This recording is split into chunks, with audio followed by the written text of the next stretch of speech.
Hi everybody, welcome to another episode of the perspective drawing series. This I'm going to show you a 2-point perspective. As you can see, I've done a quick example for you using 1 and 2 vanishing points. Okay, so this is going to be another step up, so it's going to show you more of the way of how not only does it taper towards and the draw distance goes towards 1 point, it's going to go towards 2 separate points. Okay, so now we're sort of stepping into a bit more of a realistic world, the sort of thing you see if you were drawing a cityscape, a town, or a room. And hopefully this will be of some use to you in the demonstration I'll show you. So I'm going to do a repeat of what I've just done here. Now, like in the previous video, best way to get started. Now I'm going to switch up with a pencil. I want you to try and freehand the horizontal line or the eye line yourself. I want you to try at home. So here we go. Do some ghosting like I showed you, using the full extent of your arm without bending your wrist. Okay. And we want to choose 2 points parallel to each other. So point 1 here and 2.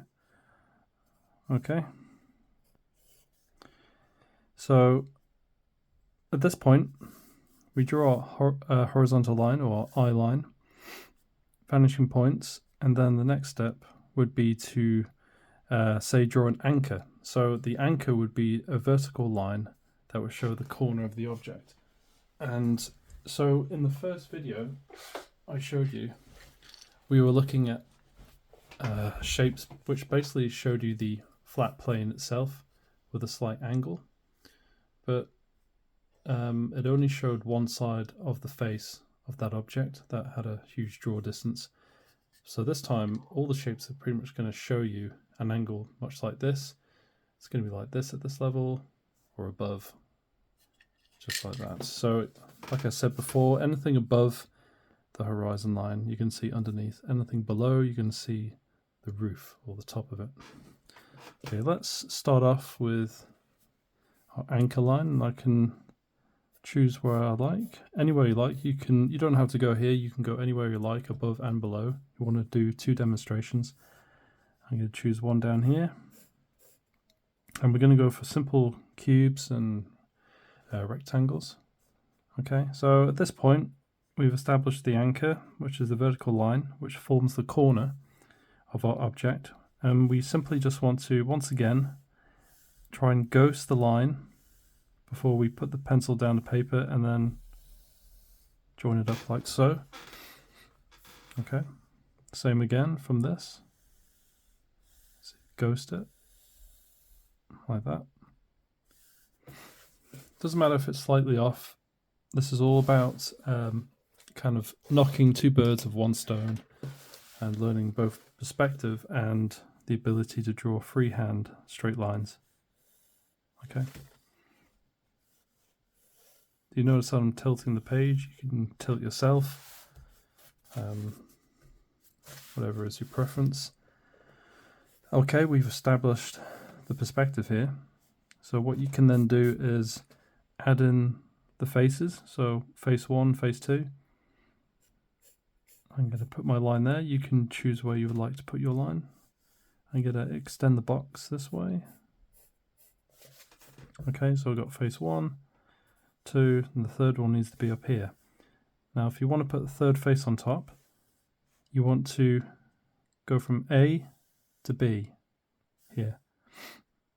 So we want to ghost the line. This is going to be a bit more of a challenge because the room of error becomes more narrow.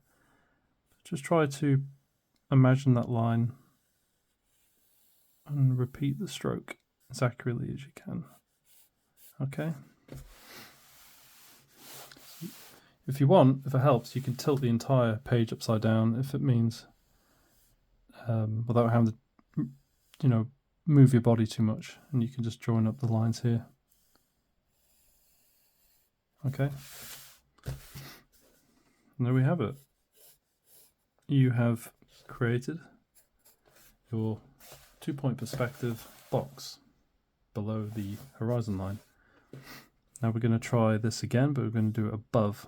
So I wouldn't suggest starting from the vanishing point to get to the anchor. I would start from the anchor first, okay? So ghost that line. Okay, so a nice straight line.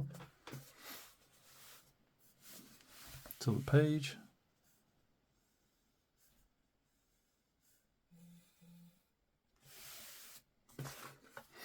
Okay, so we started from the bottom of the anchor. Now we're going to work our way from the top and join up towards the vanishing point.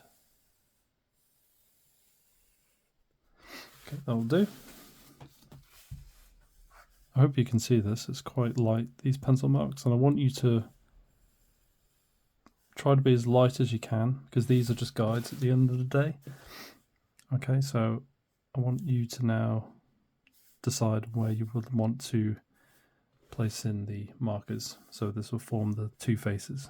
So I'm going to go here, complete that face, and I'm going to go here. Face 1, face 2. If you want, I call these faces to refer to the different panels. You can also refer to them in terms of 3D modeling as polygons, but I'm not going to use that term. These points here, you can refer these as vertices, which is the same as 3D modeling. Just if it helps with terminology, then it's worth knowing that. Okay, we want to finish off this this top shape by joining up the vertices to the vanishing point. So draw a line, and again try and do a couple of ghosting practices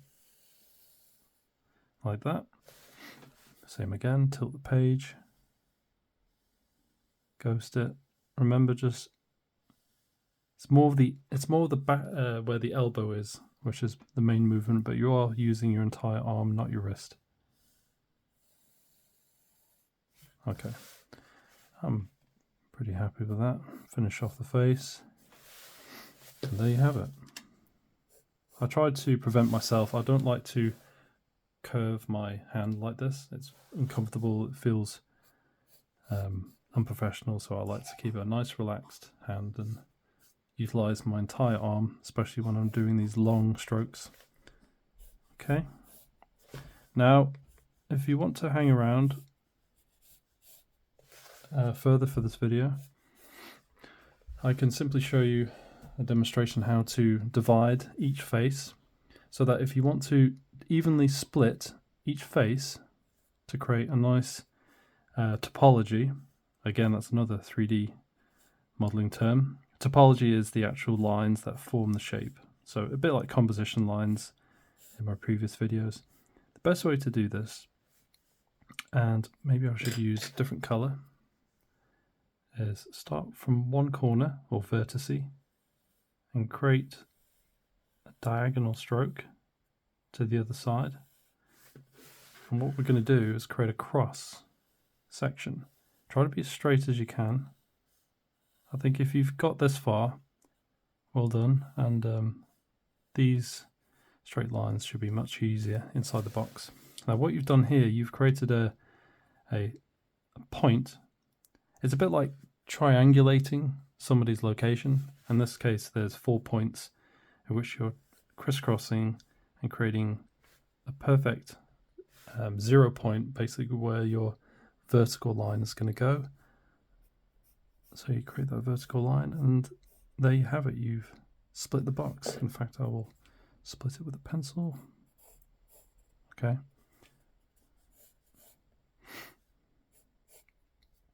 Okay, and if you want to split that box again, go back to your blue crayon.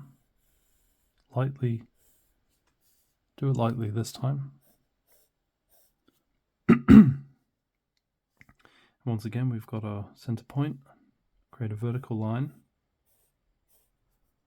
That will be established as a quarter. So we've quartered it. 1, 2, and then 3, 4. I'll finish this off. Okay. So we halved it to begin with, that face, now we've quartered it. This is going to be useful for anybody who wants to start dividing and slicing up the shape. Okay.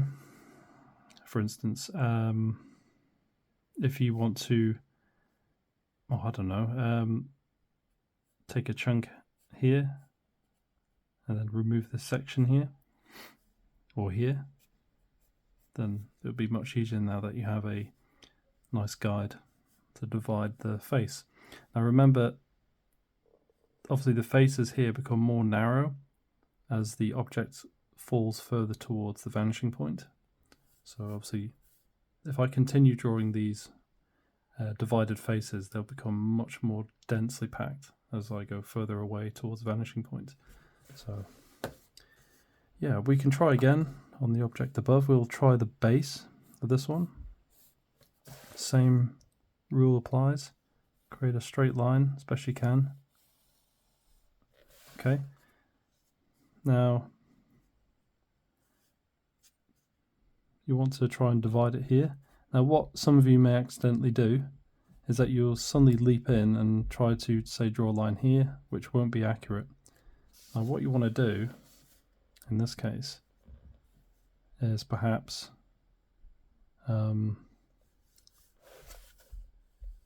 yeah, I think what it's best to do is to also find a reference point here on this face first.